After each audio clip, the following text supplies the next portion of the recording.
Action News reporter Dan Cuellar is in Atlantic City. And Dan, describe the situation there.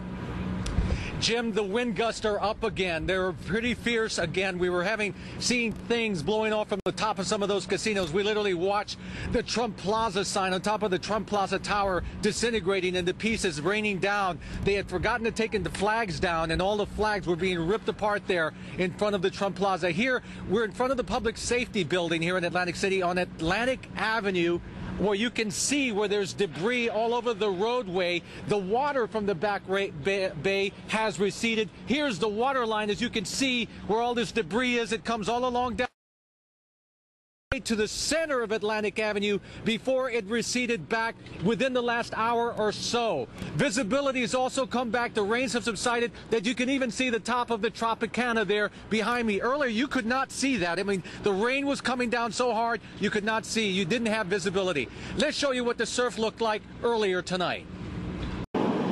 The surf was still kicking and churning as Sandy made its way through the barrier island of Atlantic City. And as it did, some sections of the city lost power, leaving people in the dark with the water rising around them. This was the scene on Harrisburg near Ventnor Ave. It's rising. It was a little lower before, but now it's starting to come up the street now. So what are you guys going to do? Well, we're just going to stick it out and see what we can do. We're at the end of Atlantic Avenue near St. Catherine Place, where just before 10 o'clock this morning, the wind gusts were coming as high as 65 miles an hour. The winds were so high, the storms surged so powerful that it blew away pieces of the boardwalk. This was the devastating scene at Atlantic Avenue at New Hampshire. Huge portions of the boardwalk ripped apart and strewn across the landscape. Just before 8 o'clock this morning, around high tide, huge waves came in and washed away a 200 to 300 yard section of the boardwalk along Atlantic and Pacific Avenue. Witnesses say it was as if the ocean just came in and consumed it. There were large planks thrown about Atlantic and Pacific Avenue. Yeah, I've been here since 1979, and I've never seen anything like it. We had waves as high as the light poles down on the boardwalk. And it was just ripping up boards on the boardwalk and throwing them up on the lot beside us here and up against the front of the building. Throughout the day, firefighters standing on front-end loaders were going door to door on flooded streets, looking to evacuate those who wanted to brave through the storm, but have since thought the better of it.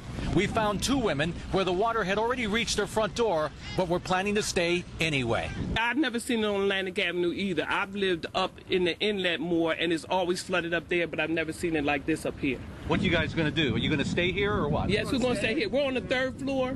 So we're good. If it comes up to the 3rd floor, that means everybody watching this is in trouble. So nobody's safe we're then. Good, yeah. So we're good. Be all right on By 7:15, high tide was getting ever closer, and that meant large sections of Atlantic Avenue here in the heart of Atlantic City were starting to become submerged underwater.